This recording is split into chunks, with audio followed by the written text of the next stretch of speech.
So this is going to be a good video lesson on how to read the tape better. And what the tape is going to do to help us is it's going to help us when we're scalping over key levels, when we're buying breakouts, when we're buying breakdowns.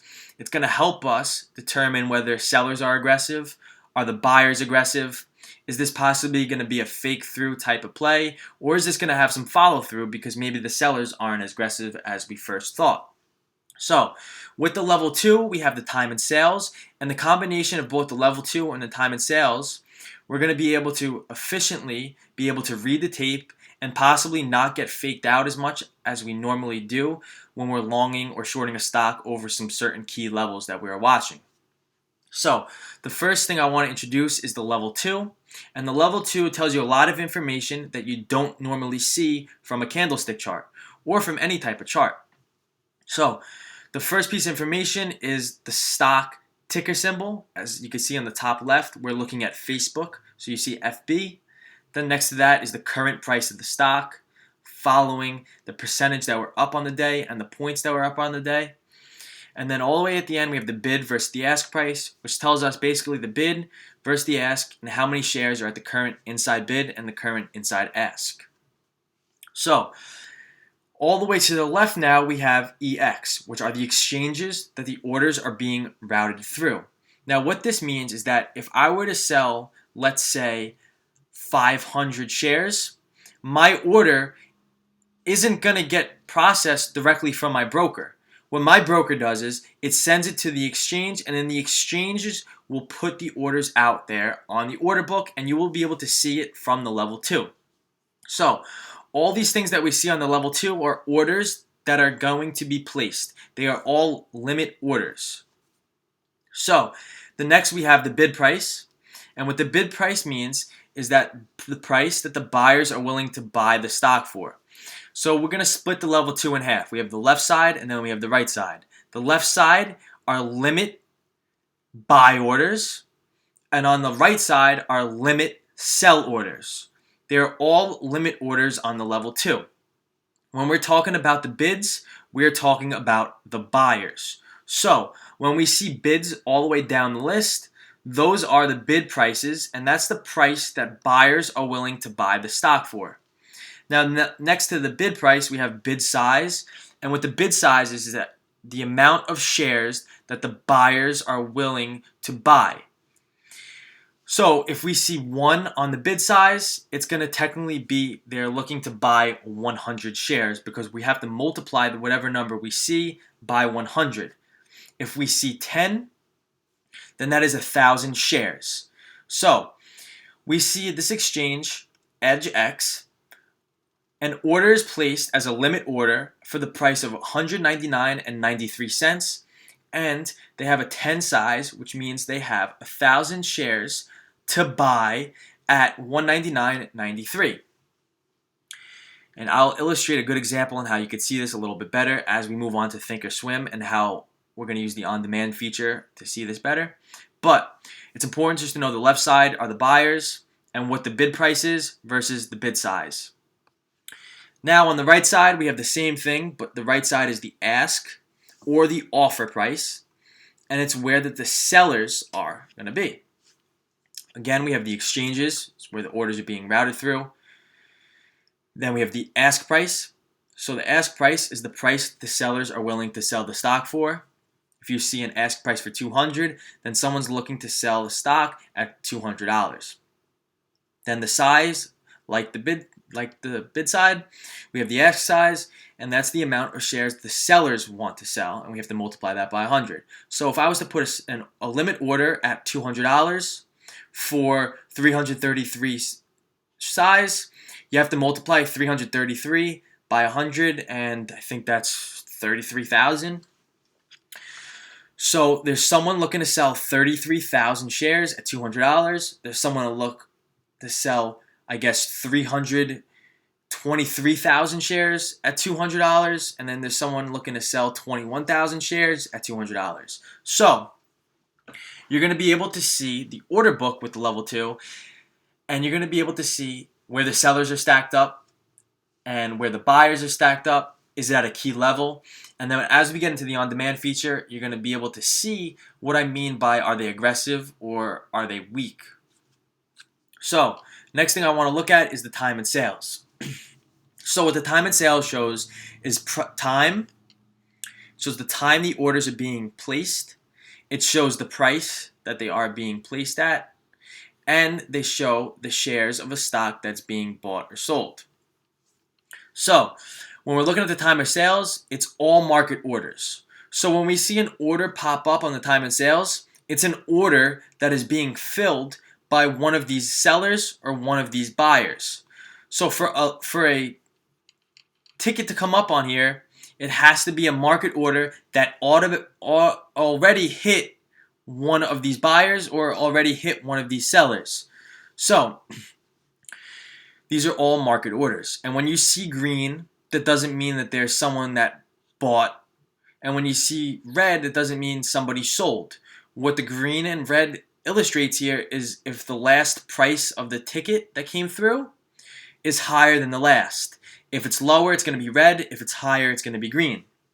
So when we use time and sales, we want to make sure we see prints of the price through above or below a major wall of buyers or sellers. So what this means is that if we see large size right here on the ask of sellers at $200, that means there's a wall of sellers at $200. There needs to be 323,000.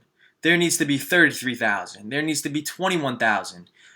Buy market orders for those 200s to all leave and for those to all get filled.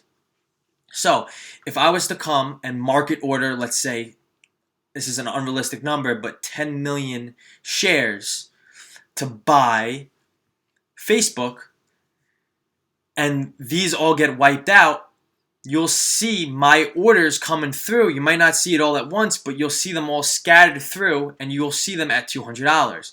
And then the next orders that get filled after that are going to be whatever the ask is after $200 gets filled.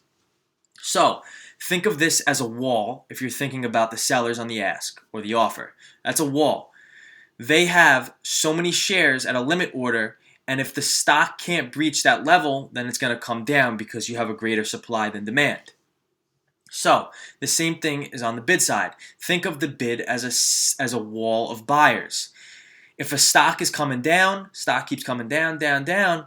If you have buyers now stacked up at, let's say, 199.93, it needs a lot of sell orders to fill those buy orders. Then when there's no more buy orders, the stock is going to come down possibly because there's not a thick enough wall as there was once with this 10 share here. You get what I'm saying? So it's important because you could see how aggressive and how weak sometimes the buyers or sellers are. And it depends. This all matters on a key level. Now, $200 is obviously a key level. It's a big whole number. It's a psychological level. So $200 on this stock that I'm going to get into in a bit is in a major, major level. That's why there's a lot of sellers stacked up there.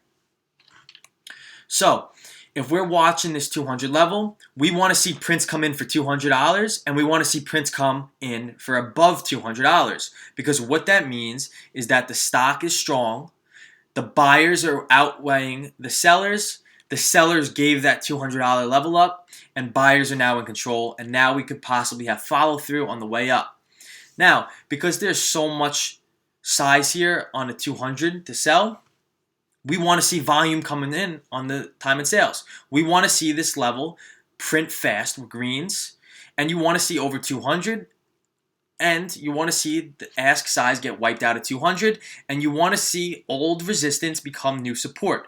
So if we break over this $200 level, you want to see the bids now be $200 or greater because that's going to give us the follow through. And when it does break a key level, you want to see the bids get thicker. So you want to see them get higher on the bid size because that means there are more buyers that want to buy the stock if it does pull back. You don't want to see the ask size get larger because if the ask size gets larger, then the sellers aren't really agreeing with this breakthrough and the sellers are looking to sell now again and they might take control. So it's important to combine these two and you won't get faked out as much you'll see if sellers are aggressive, buyers are aggressive, and you want to see them give up a certain level. So let's say a stock comes down, and as we come back up and approach this $200 level, maybe you want to see half of what the size was when we first visited the $200 level. Or maybe when we visit the $200 level again, we don't want to see any size here. That means the sellers are not aggressive. And same thing for the bid size. If the stock is coming down and we see a wall of buyers at, let's say, 199.93, if the stock revisits that level sometime in the future, you don't want to see that level being strong again. You don't want to see the bid size get larger, because what that means is that the wall basically got stronger. They put more bricks on that wall, and that wall is going to be harder to run the car through. So let's get into a real example on ThinkorSwim. So this is an on-demand feature, which is the feature I use to backtest, to go back and illustrate these perfect examples. So this is the Facebook chart that we were looking at the level 2 with. And let me expand this level 2. See.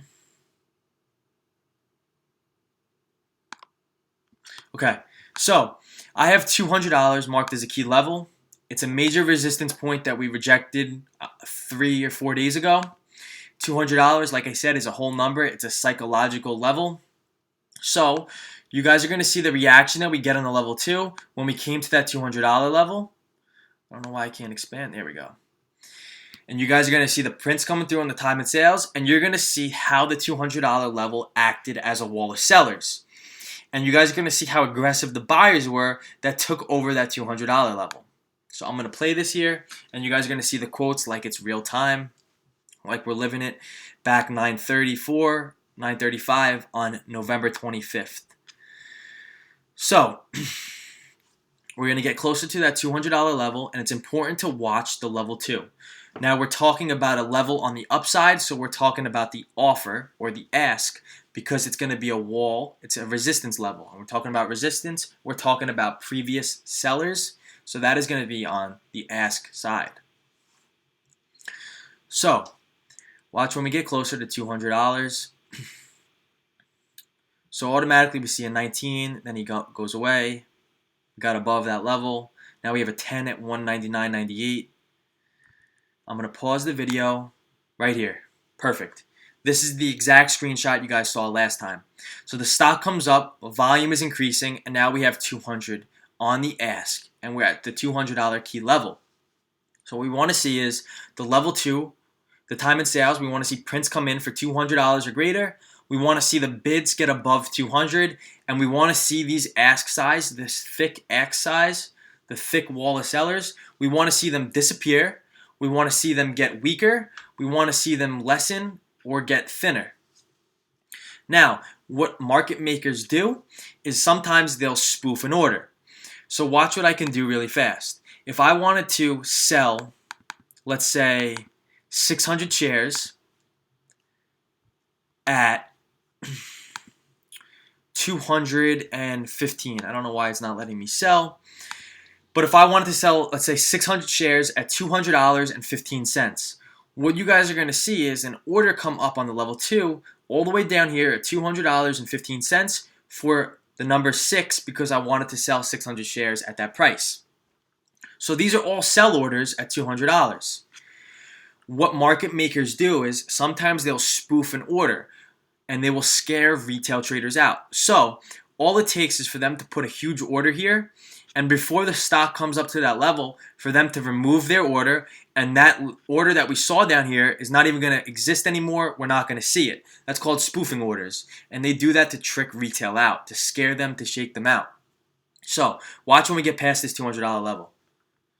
I want to see fast prints coming through on the tape, on the time and sales, and I want to see these 200s disappear, and I want to see us break above that level. See, look, they get weaker now. They're weaker, getting weaker, and then boom, gone. Those 200s are gone. Let me pause the video. Those 200s are gone. We get above that level. Look at that volume that came through. That volume bar is so large because they were so so many sellers sitting there that all those market orders had to take over those sellers. That's why you see that large volume. So now it's important for us to hold this level, and you want to see the bids. Now we're above 200 on the bid side. We're above it on the ask side. You want to see the bids get stronger, and you want to see the asks continue to get weaker. So what this stock does is it comes up to 270 and it rejects. So watch when we get up to 270. But this is why scalping is important with this, because if we were to get in 50 contracts at the break of $200, we can make a quick 20, 30 cents on this. We're not hitting a home run with this. We're not holding this for hours. We're making a quick couple cents on the stock, which is going to equate to a couple cents on the option contracts. And when we're scalping, we can afford that and we can do that. So watch as we get closer to 240.70 area. So the bids are getting stronger. See how, look at the size on the bids. They're getting stronger, right? You have a 6, 6, 6, 6. You only have a 1, a 9, a 1, a 2. The bids are strong here. Volume is confirmation. Broke above that level. Now watch when we reject 270. I'm going to try to pause it there and show you what the ask side looked like.